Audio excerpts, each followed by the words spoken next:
Dan pematuhan SOP juga melibatkan pergerakan rentas sempadan atau rentas negeri tidak dibenarkan, dan di setengah kawasan rentas daerah juga tidak dibenarkan. Di Kelantan, 2 jam wakil Ashraf Awani kami di sana, Muhafandi Muhammad, berada di Kampung Golok di Pasir Putih. Ini adalah jalan tikus untuk merentas ke Besut, Terengganu, dan sepanjang membuat tinjauan didapati berlaku aktiviti rentas negeri dengan mudah sekali.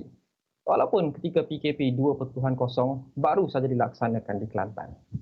Itu antara situasi sebelum kehadiran polis ke kawasan itu. Apabila polis dari pasukan Task Force IPD Pasir Putih tiba, tangkapan dan kompaun dilaksanakan kepada mereka yang ingkar. Muhafandi Muhammad masih lagi berada di sana. Muhafandi, apa pemerhatian dan perkongsian dari Kampung Golok itu? Baiklah, terima kasih rakan setugas di Kuala Lumpur.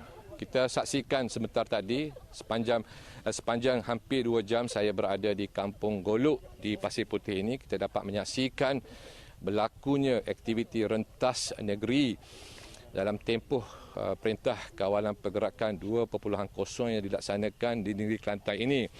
Jadi mungkin penonton dan juga rakyat Malaysia tertanya apakah berlakunya kebocoran ataupun kebolosan di kawasan sempadan ini hingga dapat kita saksikan begitu mudah mereka yang ingin menyeberang sama ada daripada Pasir Putih, daripada Kelantan nak ke Terengganu ataupun daripada Terengganu nak masuk ke Kelantan. Jadi untuk kita mengetahui bagaimana pendekatan dan juga tindakan yang dilakukan oleh pihak polis, bersama kita pada kali ini merupakan Ketua Polis Daerah Pasir Putih, DSP Muhammad Azmir. Jadi terima kasih Tuan kerana sudi bersiaran secara langsung bersama dengan Ashraf Awani. Kita saksikan berlaku aktiviti rentas negeri di kawasan dalam pintas ini. Jadi bagaimanakah pendekatan pihak polis dalam usaha menangani perkara ini? Okay, terima kasih. Pendekatan yang kita lakukan, kita akan sentiasa memantau laluan-laluan tikus, yang dikatakan sebagai laluan tikus.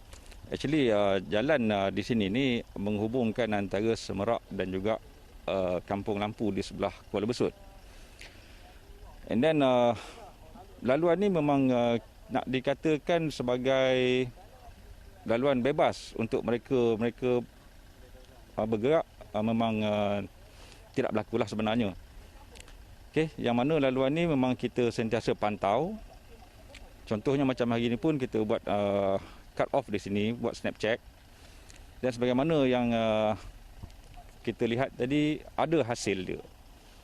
Okey, ada hasil dia.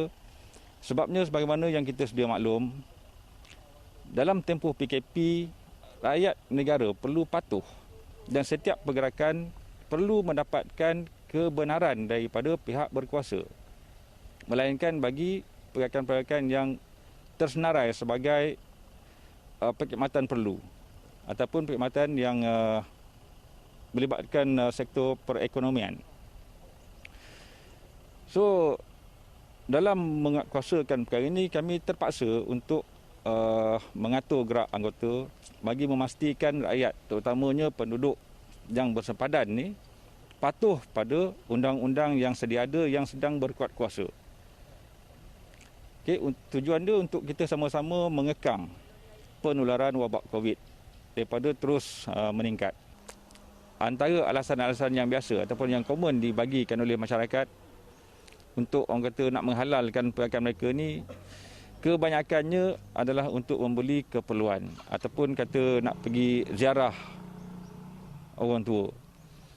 Jadi, bagi membeli keperluan harian, sebabnya dalam tempoh PKP, radius yang dibenarkan adalah 10 km sekeliling daripada alamat rumah dia. Jadi pada saya, kalau alasan untuk membeli keperluan harian, barang dapur, saya rasa mustahil dalam lingkungan 10 km keliling tu tidak ada kedai. So alasan yang dia bagi ni tak boleh nak diterima lah.